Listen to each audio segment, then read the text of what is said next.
वर्णन आता है कि एक बार भगवान श्री कृष्ण अपने सभी पुत्रों पौत्रों के साथ उन्हें घुमाने के लिए कहीं घूमने जाते हैं। भगवान क्षेत्र में घूमने जाते हैं और वहाँ पर भगवान श्री कृष्ण एक स्थान पर लेटे हुए थे और जितने भी भगवान के पुत्र पौत्र इत्यादि हैं, छोटे छोटे बच्चे हैं, ये सभी खेल रहे थे। भगवान आराम कर रहे थे और बाकी सारे पुत्र पौत्र खेल रहे थे। अब इतने में हुआ क्या, बोलिए वृंदावन बिहारी लाल की जय। तो भगवान आराम कर रहे थे और भगवान के जितने भी पुत्र पौत्र इत्यादि हैं वे सभी खेल रहे थे। खेलते खेलते इन बालकों की गेंद एक कुएं में जाकर गिर जाती है। अब जैसे ही गेंद कुएं में गिरती है तो ये सभी बालक भगवान के पास आते हैं, पिताजी पिताजी देखिए हमारी गेंद कुएं में गिर गई है। द्वारिकाधीश कहते हैं चलो हम निकलवा देते हैं। अब जैसे ही भगवान कृष्ण गेंद निकलवाने के लिए अपने बच्चों के साथ आते हैं, पुत्र पौत्रों के साथ आते हैं, तो भगवान ने देखा उस कुएं में बहुत बड़ा अजगर पड़ा हुआ है। भगवान ने कहा गेंद तो ठीक है लेकिन देखो ये अजगर इस कुएं में पड़ा है। अब सभी बच्चे पूरा घेरा बनाकर खड़े हो गए और देखने लगे अजगर को।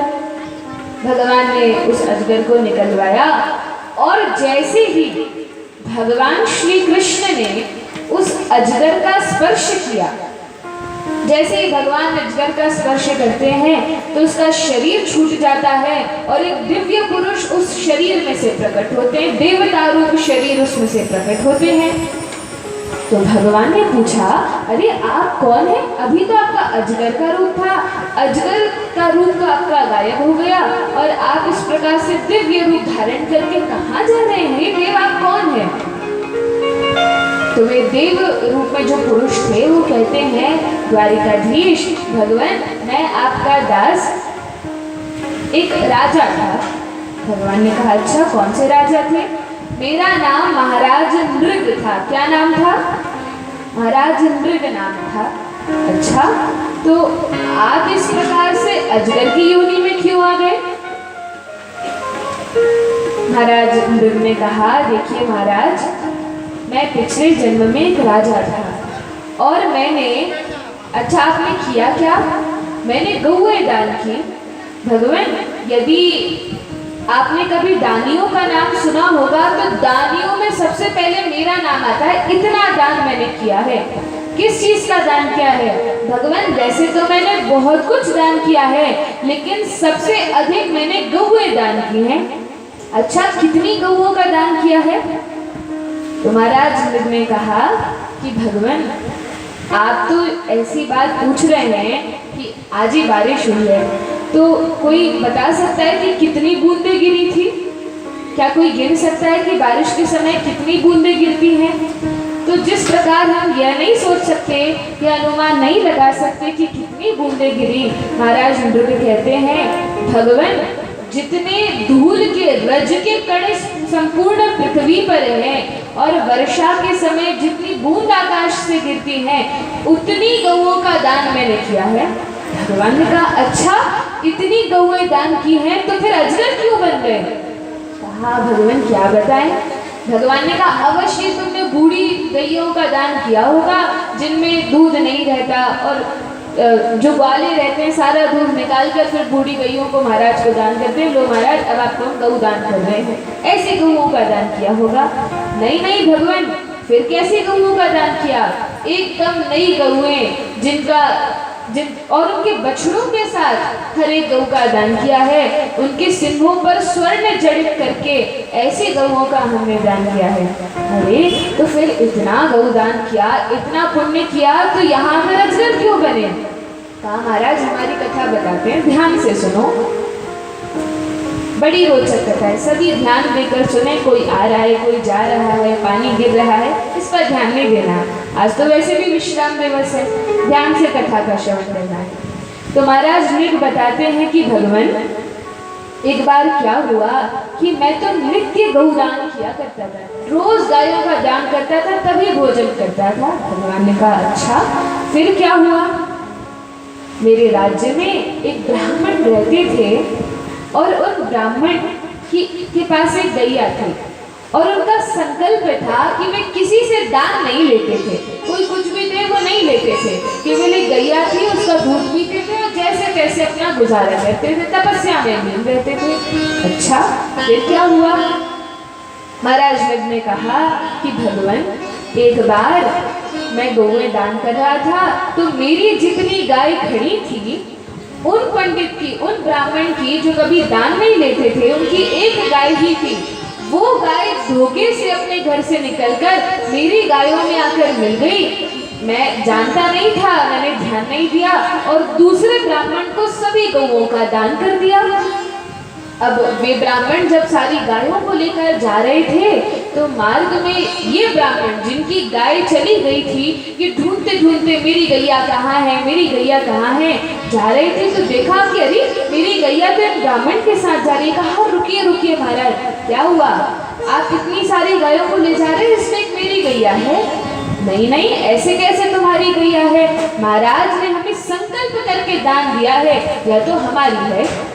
दोनों में बहस होने लगी, दोनों ब्राह्मणों में। अब दोनों जाते हैं राजा के पास, महाराज न्याय कीजिए, क्या हुआ, आपने जो गौएं दान की है यह मेरी है, लेकिन ये ब्राह्मण कहते हैं तो मेरी गैया है।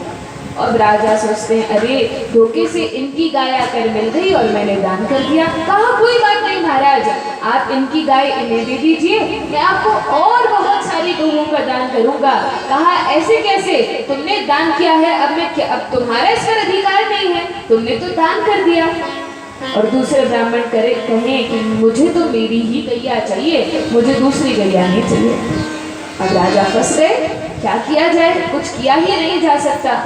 बहुत मनाया, बहुत समझाने का प्रयास किया, दोनों ब्राह्मण नहीं माने और दोनों ब्राह्मण दुखी होकर उस गैया को राजा के पास छोड़कर चले गए। तो महाराज इंद्र तो कहते हैं देखिए भगवान, वैसे तो मैंने अपने जीवन काल में असंख्य गौओं का दान किया है, लेकिन इतनी ही अनजाने में थोड़ी सी भूल हो गई थी, जिसके कारण मुझे नर्क जाना पड़ा। जब मैं नर्क गया तो यमराज ने कहा देखो भैया, तुम्हारे पुण्य तो बहुत हैं और एक छोटा सा पाप है, ये बताओ पहले पुण्यों को भोगना चाहोगे कि पापों को। कहा पाप तो एक छोटा सा ही है, पहले पाप भोग लेते हैं फिर आराम से पुण्यों का भोग करेंगे। कहा ठीक है, और इतना कहते ही महाराज मुझे इस कुएं में अजगर बना दिया गया, अजगर की योनि में मैं आ गया। लेकिन आज मेरे पुण्यों का उदय हुआ है, आज मेरे पुण्यों का उदय हुआ है कि मैं इस अजगर की योनि को त्याग कर अपने पुण्यों का भोग करने के लिए स्वर्ग में जा रहा हूँ। भगवान ने कहा रुको रुको, जाते जाते हमारे ये जो यदुवंशी हैं, जो पुत्र हैं, पुत्र पौत्र हैं, इनको कुछ शिक्षा देके जाओ। महाराज ने कहा कि भगवान मेरा तो यही अनुभव है, मैंने अनुभव किया। क्या कहते हैं भगवान अपने पुत्रों को समझाते हैं, कुलम समूलम दहती ब्रह्म स्वारिणी पावकः। भगवान ने कहा देखो मेरे पुत्रों, यदि कोई व्यक्ति धोखे से भी ब्राह्मण का धन ले लेता है, धोखे से भी किसी भी कारण से ब्राह्मण का धन लेता है तो उसका ये हाल होता है। देखो महाराज मृग ने तो कुछ किया नहीं था, धोखे से गौ आ गई थी और वह दान कर दिया, अनजाने में किया तो अजगर की योनि में जाना पड़ा। और यदि कोई जानबूझकर ब्राह्मण का धन लेता है, ब्राह्मण का धन हरण करता है, चोरी करता है, तो उसका क्या होता है। तो वर्णन है श्रीमद् भागवत के 10वें स्कंध में वर्णन आता है कि ऐसे व्यक्ति का कुलम समूलम दहति ब्रह्म स्वावर्णी पावकः, उस व्यक्ति का संपूर्ण कुल विनष्ट हो जाता है, संपूर्ण कुल नष्ट हो जाता है। आगे वर्णन है कुंभी पाकेषु पच्यन्ते ब्रह्मदायापहारिणः, और जो व्यक्ति ब्राह्मण का धन चुराता है जानबूझकर, तो ऐसे व्यक्ति के साथ क्या होता है, कुंभी पाक नर्क में। एक दिन वर्णन किया था 28 प्रकार के नर्क होते हैं, एक नर्क तो होता नहीं, 28 नर्क होते हैं, जिनमें से एक नर्क है कुंभी पाक। और ऐसे कुंभी पाक नर्क में केवल उस व्यक्ति को नहीं, उसके पूरे कुल को, कुलम समूलम सारे कुल को कुंभी पाक नर्क में गरम खोलते हुए तेल में उसको पकाया जाता है, पकाया जाता है। और इस प्रकार से कब तक पकाया जाता है, वो ब्राह्मण जब दुखी होता है और उसके आंसू धरती पर गिरते हैं तो एक आंसू के गिरने में जितने रजकण उस आंसू से गीले हो जाते हैं उतने रजकणों के वर्षों तक वह कुंभीपाक नरक में यातना भोगता है। तो इस प्रकार से वर्णन है। भगवान ने यदुवंश